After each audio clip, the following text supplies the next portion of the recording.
What ancient archaeological site was devoted to telling bad jokes? Groanhenge.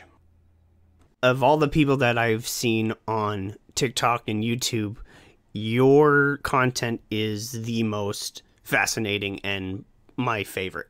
By the sheer fascination of it, the historical aspect, the mathematics, the science, and the way that you present it is very entertaining as well as educational. So my first question would be, how did you yourself start getting involved in an interest in archaeology, and what was one of the first things that you learned about that really blew your mind and sort of cemented that interest in archaeology?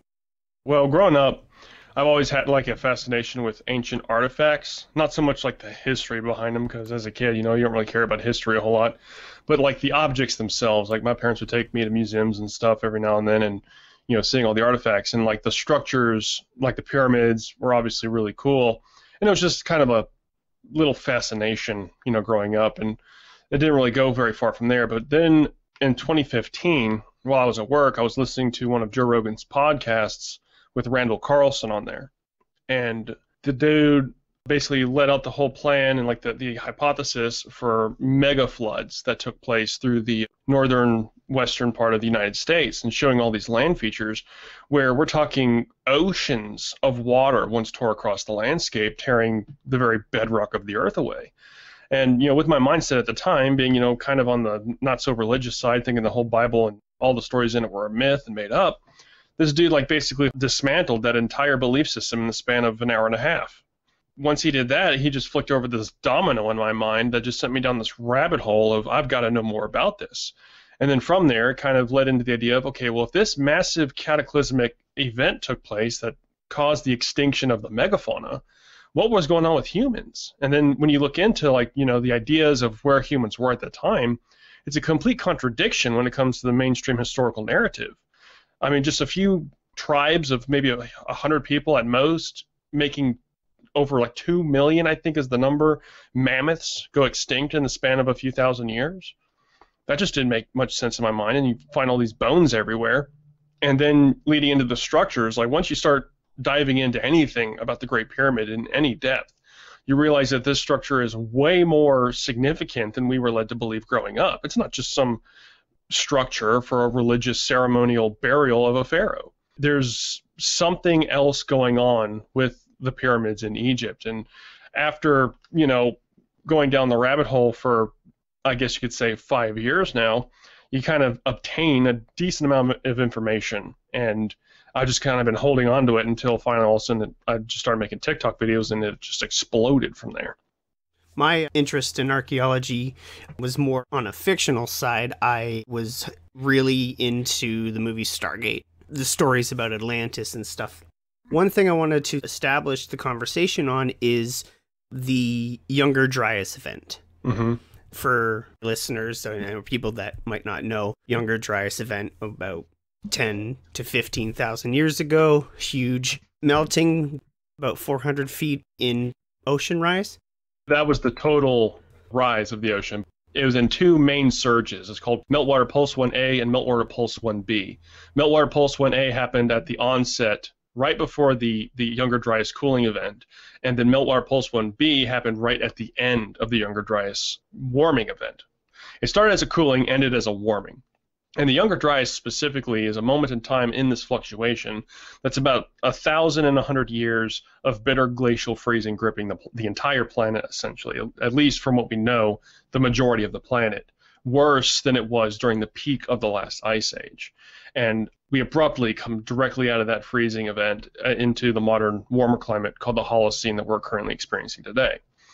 It was a crazy time to be on the planet, and it was during this moment in time when all of the megafauna began going extinct and then trickled off into extinction over a few hundred to 1,000 years.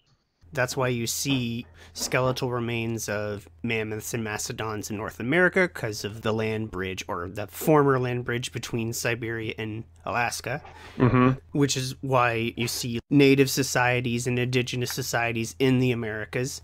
One thing about the Younger Dryas, is there a debate or a dispute about the Younger Dryas, or is it pretty widely accepted in the scientific community? The fact that it happened is not a debate. What the extent of the destruction was is where people argue. How much was actually going on with the climate and the state of the planet during that time period? And as we dig further, especially into the mega floods that were taking place from the melting of the glacial ice, you come to realize that it was an event that would have probably ended our civilization as we know it if we existed back then. Further into the Younger Dryas, you have talked about a impact from space around the area that I'm in, the Great Lakes area. The Great Lakes being formed, immense amount of ash and rock and fire thrown all directions, slamming into the land areas of where you're from, the eastern seaboard of America. One thing about the Younger Dryas that I really like your connection with is all the different flood myths that you see in our major religions and a bunch of other societies as well. Definitely. I mean, I think it's one of the first candidates to go to when it comes to where is the origin of all these world-destroying flood myths from. Now, there are some things to suggest that impact event into the Indian Ocean might have given birth of the actual Noah's Ark story from the massive tsunami wave that, completely tore through Madagascar, Australia, and parts of where the Red Sea is, and that's where the origin of the Noah's Ark story comes from. But what I think happens is that there have been many flooding events that take place. Obviously, none of them are exactly the same as, all the rest of them. But I think as time progresses, people begin to forget specific flood myths and begin to merge the stories together to where originally there were 4 floods that took place, but after a few thousand years of people passing down those stories, now you're only left with 2 because the other 2 have been merged into that story. And I think that's the case of what we find in the Bible with Noah's Ark. We find key points of that story matching exactly with the Epic of Gilgamesh story with the character Utnapishtim, who was warned of God to create a boat to survive the flood, and he releases a dove. It has the same structure of the story, just like in the Epic of Gilgamesh. So I think that though the flood myth of the Noah's Ark story might have, started maybe 4,000 years ago, because that's Randall Carlson's opinion, but it probably warped and changed and adopted the characteristics from a much older flood myth story, the larger, greater one. And what's interesting about Gilgamesh, or the story of Noah, is geographically, I'm not very familiar with how far away these myths are from each other, but there's like a whole bunch of flood myths scattered around not only like the Europe, Africa area, but elsewhere. And it leads one to believe that how did these similar stories get told and passed down in places that are really far away from each other? Definitely. The thing is, we were never going to actually know how far back these stories go, because for the majority of their time being on the planet, they were all passed down by word of mouth. So there was no written anything. It's just the physical verbiage memory of it being passed down to their descendants and then turned into the stories we read today. But the thing is that not all the flood myths are identical. There's a lot of them that share the Noah's Ark story of like the boat with him releasing the dove and stuff. But you have other stories of, like from Asia, of like people being turned into fish. Native Americans, that doesn't really go into, I guess, like any type of fantastical thing. It's just people were chilling one day and all of a sudden this horrendous flood came down the landscape, destroying their entire civilization. And the only ones to survive were the ones who fled to the tops of the tallest mountains. But nobody really focuses on those flood myths because those aren't in the mainstream. When you hear a flood myth, everybody automatically goes to the biblical ark narrative. But the abundance of these stories should really make one question as to, like, especially if you're someone like I was, who completely didn't believe that there was a world-destroying flood that took place. I was completely on the opposite side of that. And then after doing my own research, after discovering what the Younger Dryas was, you come to realize that, holy crap, yeah, when 17 million square miles of ice, 2 and sometimes 3 miles thick, melts, all that water has to go somewhere. So the ocean levels rose by 400 feet to where they currently now in our modern day. And 11 and 12,000 years ago, when that flooding was taking place, humans just like you and I were walking the surface of the earth. How long did it take to where they appear today? How long did it take for them to fill up to where they are today? The height that they got to what we see today. We know that around 12,800 years ago, they were at their lowest point basically, because all that water was frozen in the glaciers. And then 3,000 years later, it was all melted and gone, essentially. And there's a major problem with that because the amount of energy required to melt that amount of ice is astronomical. And they called it the energy paradox, where they had no terrestrial explanation on the amount of energy or heat that could melt such a substantial amount of ice so rapidly. And they just kind of threw that on the shelf and they haven't really worried about it. But now we're getting an idea of an impact event. And if you've researched anything in objects entering the atmosphere, we know that when these things come in, they come in extremely fast and extremely hot.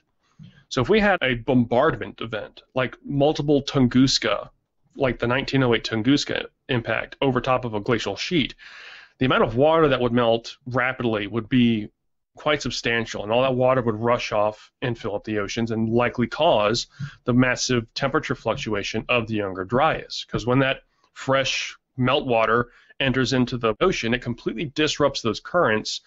Basically, what they have found out is that it took an extremely long period of time of the glaciers just slowly melting away. Well, with this new research showing that actually it happened literally within the blink of an eye on a geological scale. And they, to this day, don't have an explanation, but we're starting to get some decent ideas on what could have caused that. Some people might find this opinion controversial, they might not, but that sort of always has me wondering about the global warming debate or the climate change debate.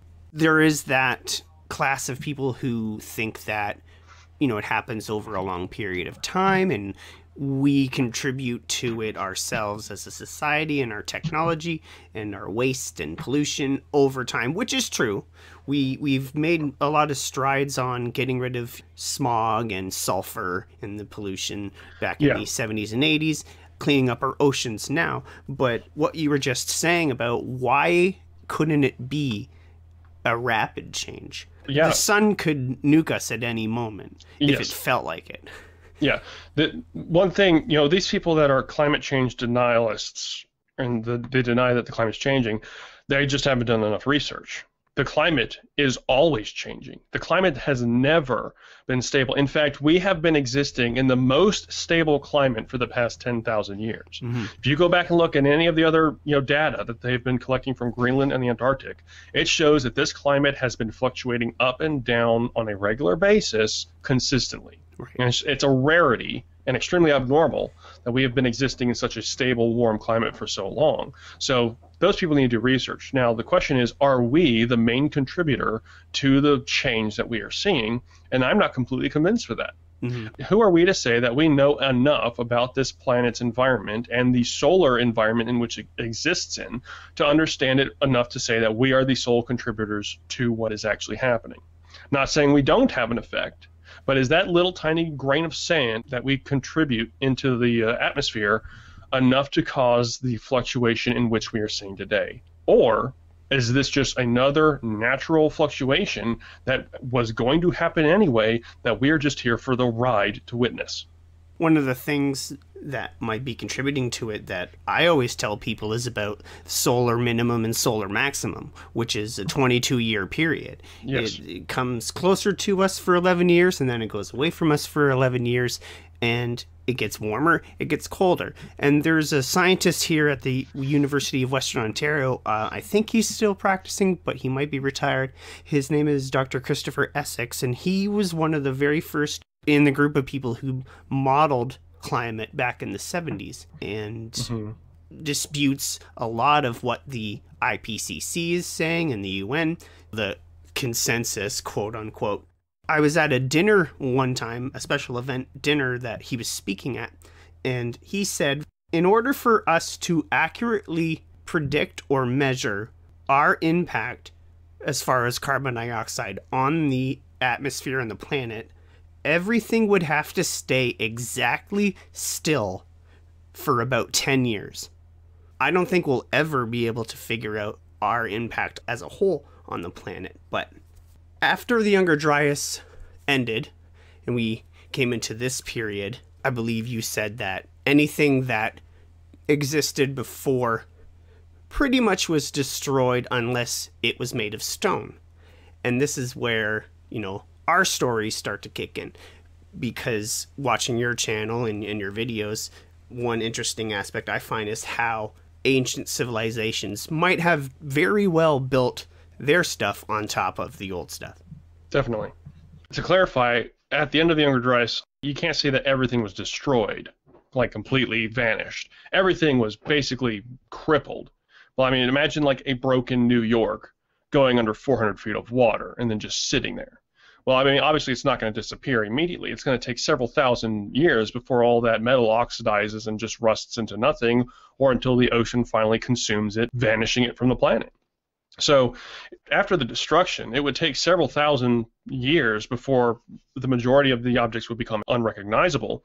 Also have to take into consideration the idea of newer cultures moving into these sites. I mean, we do that today.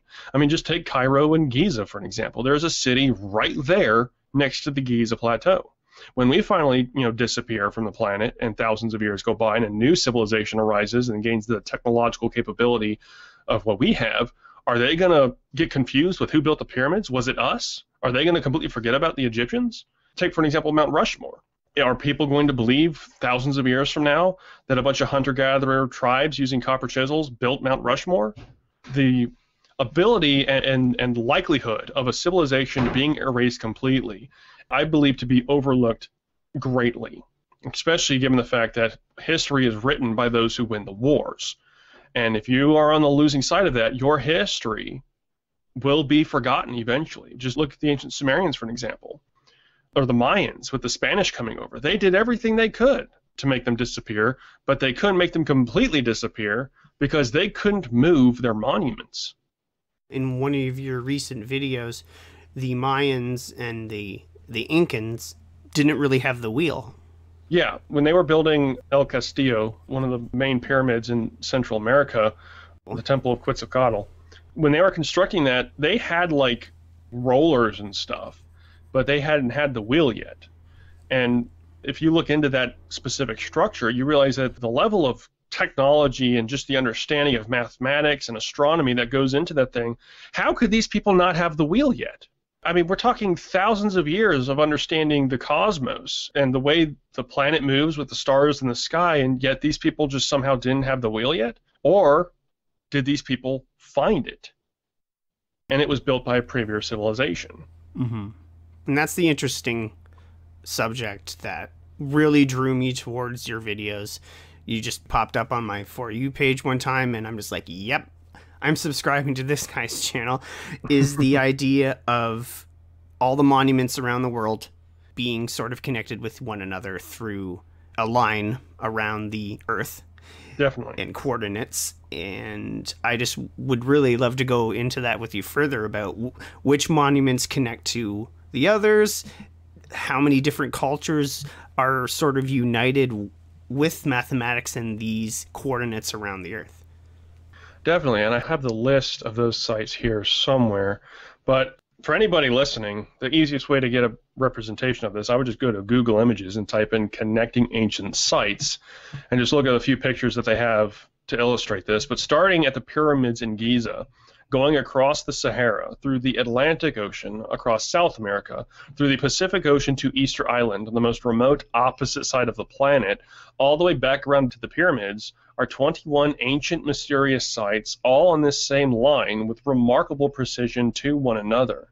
And whoever was building the massive megalithic stonework, like what we find in Egypt, South America, and on Easter Island, had the capability to quarry, move, and lift unbelievable large masses of rock above your head, and cut and shape the block with such a level of precision that you can't fit a razor blade and sometimes a human hair in between the stones as they butt up to each other. And many, if not all, of these sites have remarkable astronomical alignments with the stars and the sun in the sky, along with sharing identical architecture, stone cutting, and locking techniques, making many of the walls earthquake-proof, which is why they have lasted as long as they have. And supposedly, according to our current models of history, the majority of these people had zero contact with one another. And then satellite orbit, a 2-day orbit across this line, over top of every single one of these sites. And they just want to chalk all of that up to a coincidence. It's a coincidence that these people are able to build these structures to begin with. It's a coincidence that they have all these remarkable mathematical knowledge. It's a coincidence that they all are fascinated with connecting these monuments to the stars, and it's also a coincidence that they just so happen to accidentally put them all in the same line going around the planet. I think it's because, and not just with like archaeology or science, but also with religion, people don't really like to feel that what they've been taught from their family, from the people that educate them over the years and over the generations is incorrect. It sort of makes you question like who you are as a person, who your family is, and that's why I think a great number of people try to chalk it up to coincidence or just ignore it entirely, but the evidence is more and more there as time ticks by. The pyramids are interesting because they claim that they were built about 4,000, 4,500 BC, and that it was the Egyptians who built it. And one of the people who falsely started that myth was Colonel Vise, who said that he found writings and drawings inside the pyramid, which is starting to be widely accepted as fake. Mm-hmm. They say the Great Pyramid was built by the Old Kingdom Egyptians around 4,500 years ago. The reason why people think it's a tomb was A, because the Egyptians were using this site. They were living there, obviously. And the characteristics of the King's Chamber within inside the Great Pyramid has this large granite box, even though it's just a little bit too small for a 6-foot man to lay in. The main thing about them saying that it was built as a tomb comes from the Greek philosopher Herodotus, who wrote that 100,000 slaves built the Great Pyramid in the span of 20 years. That was the mainstream model there up until this day. Honestly, people have been accepting that. But you also have to consider that when they first started digging out Egypt back in the early 1800s, they only ever knew the Egyptians existed there. So it made sense in their minds that these people built everything we see. They didn't have the understanding to realize that, wait a minute, this site could actually be older. And that's just been the model of the Egyptians building all these monuments up until today. And anytime you question that, you're seen as a heretic. You're laughed out of the room by any academic. You would lose your job if you were any type of archaeologist trying to be in Egypt, trying to, put forward an idea. And to me, that is just the wrong way of thinking, like completely. If something shows up that contradicts your model, you don't fight against it. If anything, you want to embrace it. Obviously, don't completely bend over backwards if somebody comes to you with an idea, but don't completely ignore it and just laugh them out of the room and don't give them a voice to be heard. It does drive me crazy, and it's everywhere within Egyptology. If you bring up any idea of there possibly being another civilization who maybe built the pyramids, they'll explode on you. The most recent hilarious thing I thought was when Elon Musk was like, the Great Pyramid was built by aliens. And then Zahi Hawass, who was like one of the lead dudes in Egypt there for a while, he just flipped a lid and had to make his own little video ranting about it, and I thought it was entertaining. But no, I don't think the pyramids or any of these structures, honestly, were built by aliens. I don't think we have to go there at all. I believe there to be a far much simpler explanation, and that is the fact that humans have been around for a really freaking long time. And the likelihood of us just now, within the past few 9,000 years, beginning any type of civilization or inventing or creating anything, I find to be extremely unlikely. If these people long ago had but a fraction of the same thinking comprehensive capabilities and problem-solving skills as we today, we should expect something far greater from them than just stone spearheads. I remember seeing a video, and it might have been one of yours, so forgive me if it was. They did a scale model of the pyramids, and they started to have readings of electromagnetic power. Yeah. Giving rise to the thought that perhaps the Great Pyramids were some sort of power plants, generating electricity from the electromagnetism in the atmosphere. Are there any other structures around the world that might have similar characteristics? Well, every structure manipulates electromagnetic energy in some way. For example, your house, as light hits it, it redirects it and points it in different directions. That's just how it works when light hits an object. But for an object to focus all of that energy into a specific location is not a random chance accident. I would say yes, given the fact that there are pyramids all across the planet with chambers and mysteries that coincide with them. Whether or not they're actual power plants to create electricity, it is an interesting idea, but I unfortunately just don't know. But we do know that these structures do manipulate energy in some way. And until we get more research into that on why it focuses it the way it does and what it could be doing while focusing the energy, unfortunately, that's just one of those things we're not going to know until somebody finally lets us know about it. One of the reasons why I think that might be the case is one of your recent videos. Say, perhaps, if the pyramids or other pyramids as well around the world can draw energy from the air downward, what's to stand to reason that it doesn't work the other way around? And a great example of that is El Castillo, Kukulkan Khan.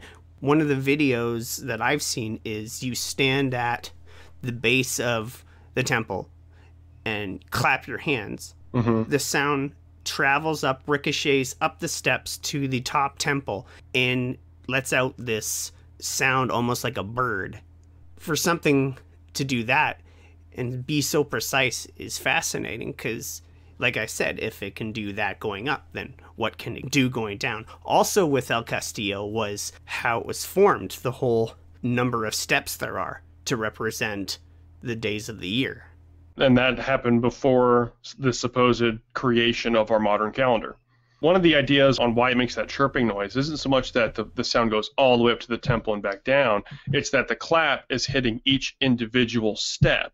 And because each step is so and so far away from one another, 91 different claps all at the same time at a different frequency because it's a shorter distance so that it sounds like a chirping bird.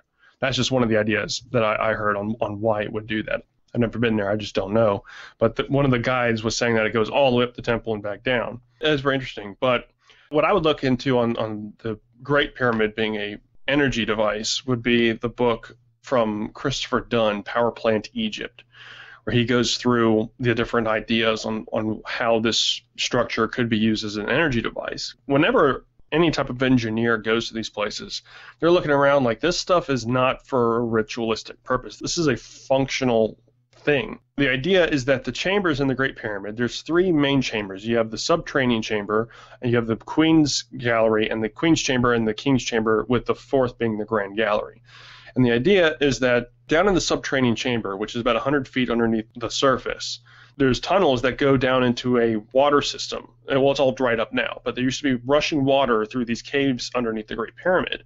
And the rushing water makes a really loud noise that would then echo up through the rest of those chambers, be amplified by the way the structure is formed. And if it was loud and strong enough, it might have the possibility to actually break the hydrogen-oxygen bonds of the water molecules in the air, creating energy that would then be emitted wirelessly through the peak of the pyramid.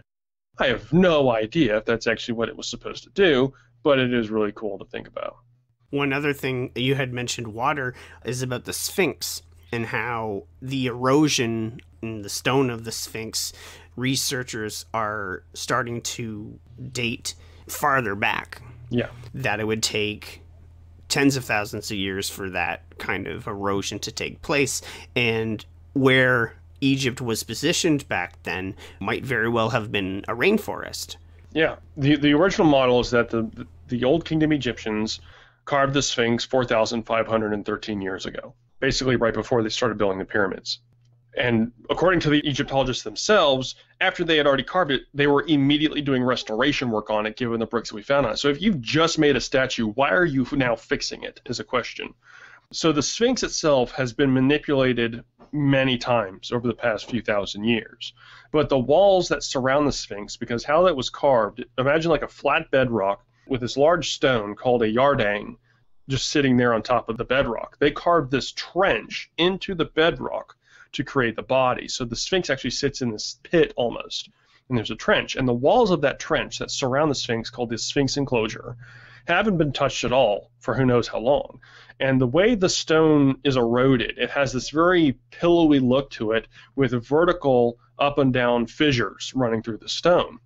And we don't find this kind of erosion anywhere else through Egypt. Everywhere else has heavy wind and sand erosion on it. So this is Robert Schoch and John Anthony West who first proposed the idea And actually, Anthony read it from a dude, I forget his name, it was in the 1800s, who first made this observation of possible water erosion.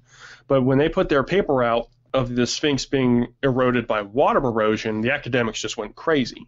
Because the problem is that Egypt has been a desert for 7,000 years.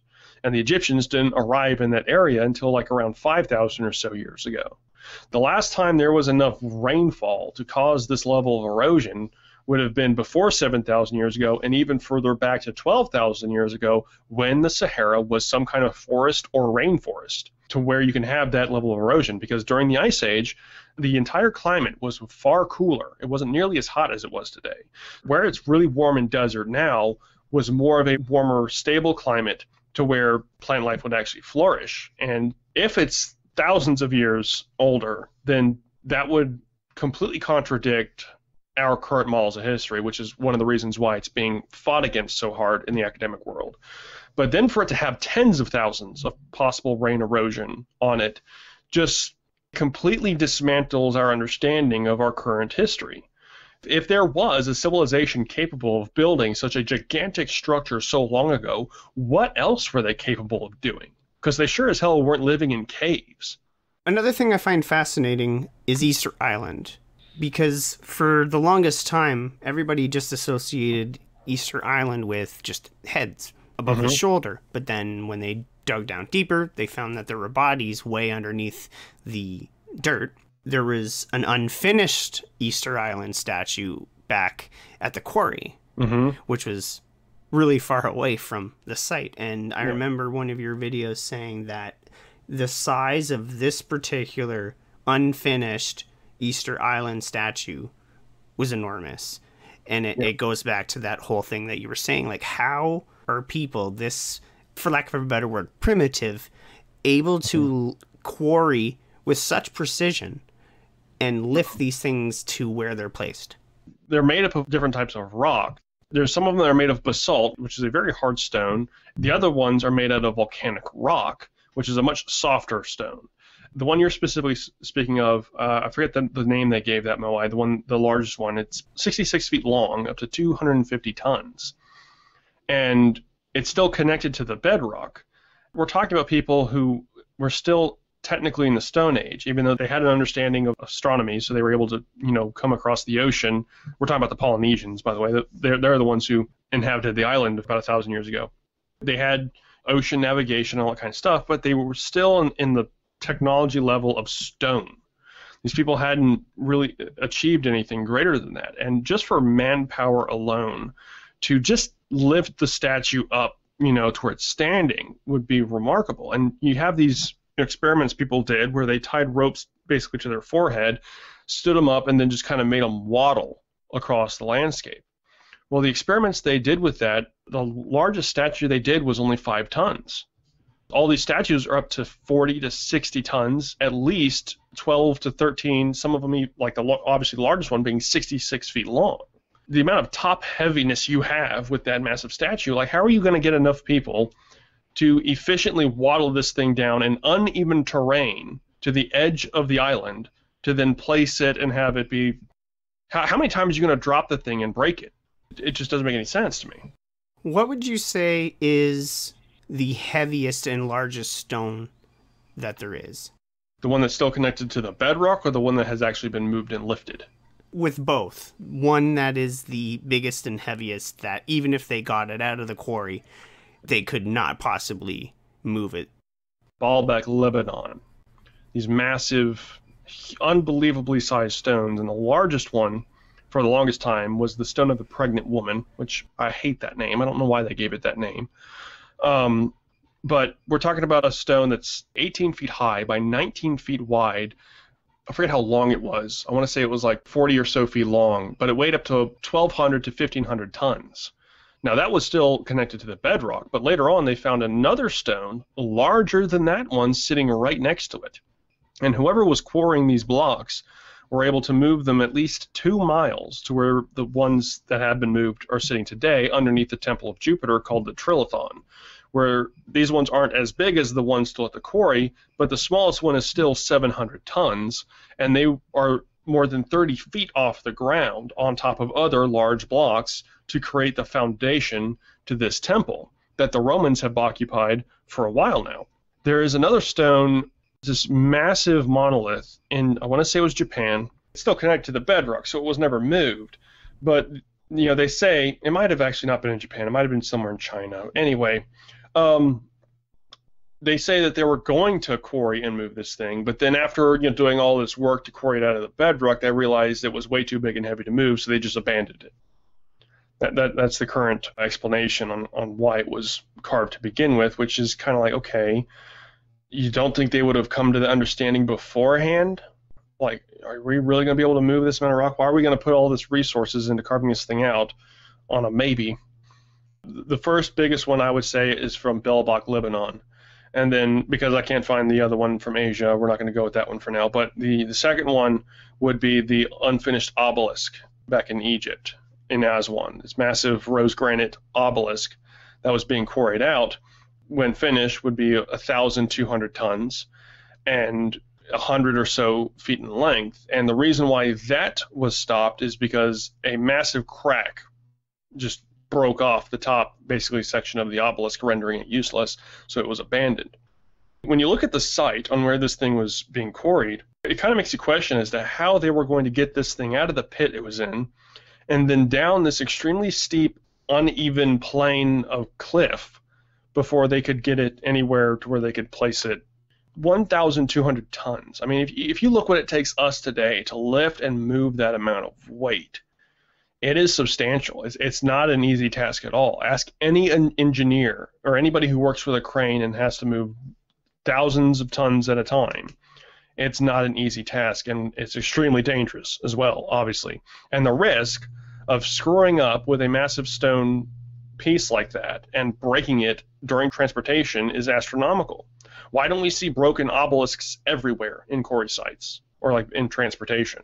How are these people able to move these things so efficiently? Now, you could chalk it up to say that maybe people found a broken obelisk and they chopped it up and used it for something else. Sure, maybe. But I just feel like we should find more errors in these artifacts, and we don't. It's almost like all of them are quite literally perfect. One other fascinating thing that you have discussed in your videos is the remarkable mathematics about the pyramids, about the circumference of the Earth, and just wanted to go into more detail about that. If we measure the pyramid, find its dimensions, and we measure the perimeter around its foundation, we find that's 3,024 feet all the way around its base. And if we take that number and multiplied it by 43,200, which is how many seconds are in 12 hours, the sum of that equation comes up to the circumference of the equator around our planet at 24,000 miles. Take the height of the Great Pyramid and multiply it by that same number, and then we find the polar radius of the Earth at 3,000 miles, giving you a three-dimensional image of the northern hemisphere of the planet, to where if we were to take two pyramids, flip one of them upside down, place it underneath the other, and scale the entire structure up 43,200 times, you would have the dimensions of the oblate spheroid Earth in which we live on. And another reason why 43,200 is not random is because as our planet spins, it has a tilt, which also rotates like this wobble, like a spinning top, called the precession of the equinox, which makes 1 degree of precession on the horizon every 72 years, and 43,200 is a multiple of the number 72. When our planet rotates for 1 second, the total distance it has rotated is about 1,500 feet, or just 2 sides of the Great Pyramid. When it has rotated for 2 seconds, the total distance it has rotated equals the entire perimeter around the Great Pyramid of Giza. I know that's a lot, but long story short, not only is the Great Pyramid a scale model of the Earth on a scale of 1 to 43,200, but that number is a key motion of the planet itself, and the Egyptians thought the world was flat. Exactly. All credit to the Egyptians. They were a fascinating civilization, but for them to build structures based on that kind of mathematics is just not plausible in my mind. Yeah, and all of these measurements are within the same degree of error of our modern measurements we take today with satellites. About the pyramids and some other structures around the world, Why do you think the constellation of Orion is so significant? Well, Robert Bauval actually kind of goes into this. It's to mark a specific time of the year, is kind of the idea. To where about like 12 or so thousand years ago, the constellation of Leo comes up over the horizon right in front of the Sphinx, and along with the sun. And the constellation of Orion is directly above the pyramids. And that only happens once every 20 or so thousand years, I think the number off the top of my head. And it's to mark a specific moment in time with the monument. And we do that today, not exactly with structures, but for an example, at Hoover Dam, there's this plaque that has the constellations and orientations of the celestial bodies in the sky. This plaque is mounted on the Hoover Dam to dedicate the time in which that dam was built. And so I think it's a way to remember previous times, like a calendar in a way. And then you can get into like the other ideas to where, maybe there are beings that exist in these constellations at these stars that have been coming here, but that's kind of more down the they'll call you a crazy tinfoil hat person if you bring that kind of stuff up. Because there's a lot of conflicting arguments about aliens and the images and carvings and etchings and paintings over the millennia of visitors from outer space. There's people who are in the house of thinking that they're from outer space and they come back to visit, and they always have, and then they might be us from the future coming back to check out, oh, it's cool, I'm in the 12th century, cool, I'm on vacation. Or we provided the science for them to build it, and then we disappeared. There's just a whole bunch of really cool theories about where crafts and beings throughout historical representations are coming from. Because if there was a huge cataclysm that severely screwed up the entire planet and these monuments or structures, and we're the descendants of them, where did possibly some of them go?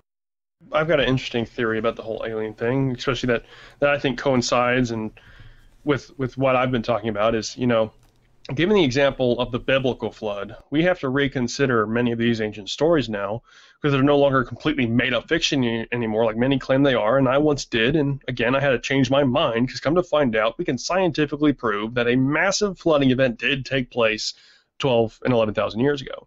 So the next big obvious thing in many of these myths, if not all of them, is a god of some kind, or a deity or some kind of deities. And whether or not they're speaking of a real supernatural being, I have no idea, and I do not claim they are. But since many of the figures and characters from these stories share many of the same characteristics and features with one another from many cultures all across the planet, separated by oceans, we could possibly say that they might be speaking of someone. And specifically, in the ancient Sumerian cuneiform tablets, the oldest writing on the planet that we have, that the Bible actually borrows from their flood myth, their Epic of Gilgamesh, they speak of how when the flood came that destroyed everything, the gods left the planet, it was so devastating, and argued amongst themselves why they allowed it to happen and wept in the heavens. Well, if there was, hypothetically, an advanced race of humans during the Ice Age, and they saw this destruction coming, could we not translate this as survivors escaping? So let's stick with that. Survivors escape the planet from the cataclysm and go live somewhere else in the solar system or, say, universe for like 3,000 years from the perspective of Earth. They eventually gain the capability of coming back to the planet, and they find nothing but a barren wasteland of what was before, along with the descendants of the survivors, who are just Stone Age people now, with no memory of what was before, only these myths and stories that their ancestors have been passing down for thousands of years. These primitive people have also adopted the ruins of the previous civilization and have built around and on top of their scars, leaving their fingerprints on them, like the pyramids in Giza. So if we now imagine an ancient group of people standing there in Egypt as a ball of light emerges from the sky and two people walked out and start talking with them, they would absolutely believe that those are some of the gods from their myths, or some kind of angel. And the word angel translates from Hebrew as messenger, and where do angels come from but the heavens?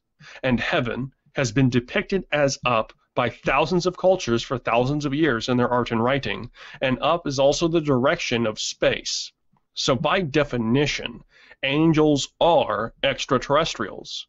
And if this group of people who fled the planet long ago have been separated from our genetic code for 12,000 years up until present day, while traversing space and time, they would absolutely start to show genetic differences from us. I would even say alien. And this answers two of the main problems people have with aliens. The first one is, how did they get here? Because if we're talking about an alien from another galaxy far away, the amount of space they would have to traverse is exponential. Two is, if they did show up, why are they humanoid? Why do they have 2 hands, 2 arms, 2 legs? Why do they look anything like us? Those are two main problems a lot of academics have with aliens. Well, my answer is, they got here because they never went very far away, and they're humanoid because they are us. Which is really fascinating, because prior to the last 5 or so years, that's what I had sort of accepted or believed about aliens. But then the whole theory of them sharing our genetic code and just being far more evolved versions of us started to take over, and it does really make sense. I have 2 more questions for you. What do you think is going on with Antarctica? Anything unusual or remarkable found in Antarctica? Because I know Antarctica is quite difficult to get onto. Yes, and if there has been anything found, obviously we don't know about it. But there's this map called the Paris map, which is a copy of a much older map. So it's not an original, but it shows the continent without ice on it. Do with that as you will. Highly recommend looking into that. But if there was no ice on the Antarctic, who's to say that humans were not occupying that landmass thousands upon thousands of years ago? And the last time it was without ice would have been basically before the pole shift and like everything happening at the Younger Dryas period 12,000 years ago. What's underneath that ice? If anything, it would probably be the most preserved artifacts we could ever find from our ancient past. And there are some people that claim there's an entire civilization still down there, that there are entry points in the ice that go down there, which is why Antarctica is so top secret and you need like super special clearance to get on it. Like no civilian is allowed on Antarctica. And apart from going into outer space to escape, to survive the cataclysm, what's to say that some of them didn't just go down? Oh, definitely. Because you had a recent video of those underground cities and chambers. Darren Kuyu. Yeah, they all connect to each other over miles. Because you were saying that these people that built the underground cities and tunnels and stuff were most likely escaping persecution. Yeah, and it's kind of iffy about all information, and it was actually kind of hard for me to make that TikTok because it was just kind of weird, and I did get it wrong the first time and had to make a correction on it, but yeah, it was supposedly built as a complex that was then used to escape persecution from people, who didn't like the Christians, essentially. Mm-hmm. My thing is kind of like, okay, so you're going to build it underground, and you're just going to stay there? Nobody's going to be going really anywhere upstairs. So it just really doesn't make sense to me that you're going to put all this effort into building this massive tunnel system, like miles upon miles of multi-level tunnel systems with building these extremely complex living space. And then what are you going to do? I mean, you're just going to stay down there. I think that these people found them and then used them to escape persecution. It just doesn't make sense for somebody to be like, I'm, going to claim asylum and build an underground layer. Whoever's chasing them will probably notice them starting to build it. It'd probably be way more effective to just leave, like go somewhere else, like we find every single time. Whenever, we find people being persecuted anywhere, they don't start digging in the ground. The other thing is that we can't date the actual original carving of the stone. We can only date the biomaterial that we find in the cave systems themselves. And as we know, civilizations move into older sites all the time. They've been doing it for thousands of years. If it's unoccupied, people move in and they use it. So to say that the original carving of the stone is the time when we found the specific piece of wood in there, dating around to like the 8th and the 7th century, I just find that to be lazy thinking on my part. Like, how do you know that's when that was originally carved? How do you know it wasn't carved older? And then just not too far away from Derinkuyu, back in 2014, they found another massive underground complex larger than Derinkuyu that they say now dates to 5,000 years ago.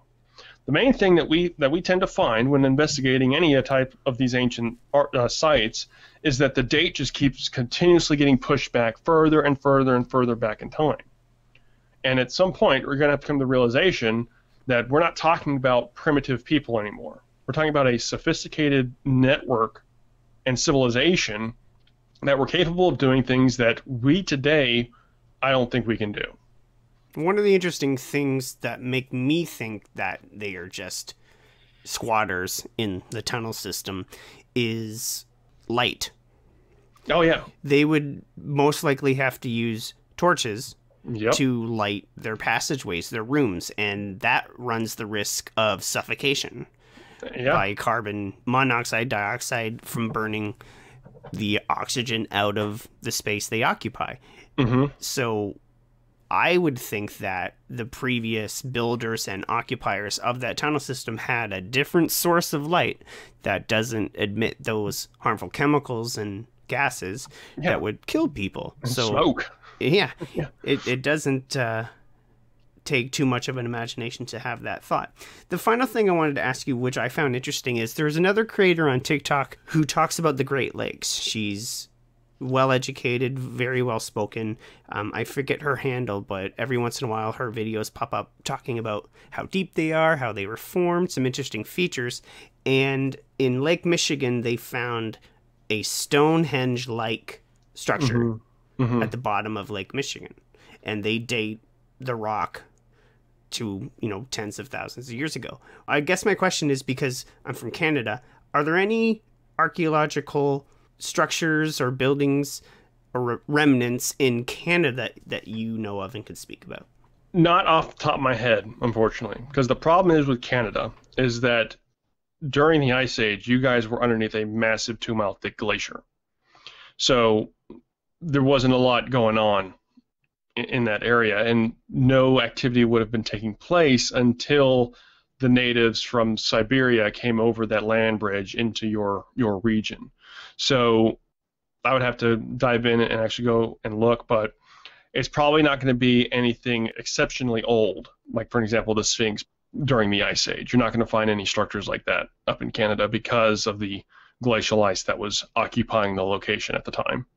And that's where the water from the Great Lakes came from, was the melting of that ice. Mm-hmm. This isn't a plug or anything, or I'm not sponsored or anything. I just find it really fascinating. I wanted you to quickly talk about the water machine that you definitely talk about on your videos. So I was contacted by this guy named David Trujillo, I think was his last name. I always get it wrong. Sorry, David, if you're listening.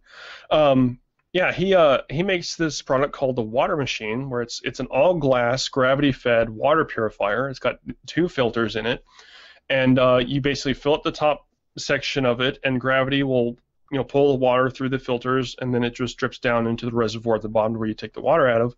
And it's a great product. I have one, and I use it literally all the time. I've been wanting a water filter for a while now, but all of the ones that you really want are just really freaking expensive.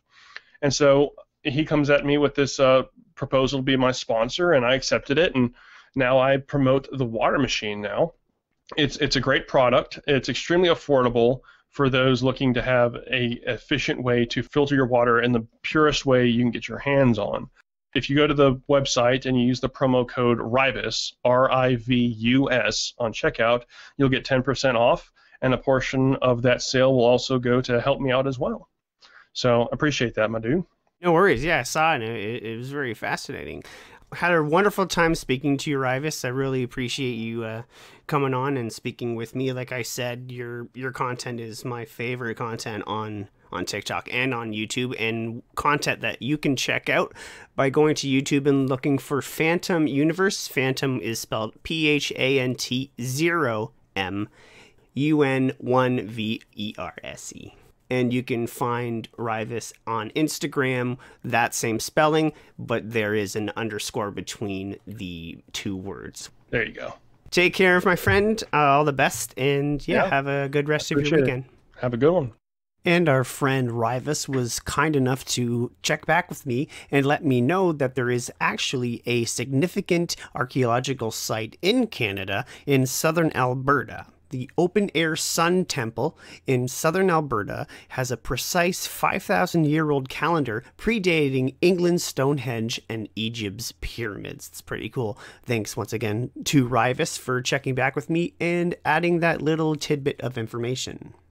You can check me out on Instagram and TikTok at Scott_loves_puns. Puns is with a Z. You can also find me on YouTube, Scott Loves Puns _ASMR. And you can also purchase my audiobook and new comedy EP for only $2 and $1 at swoaudio.bandcamp.com.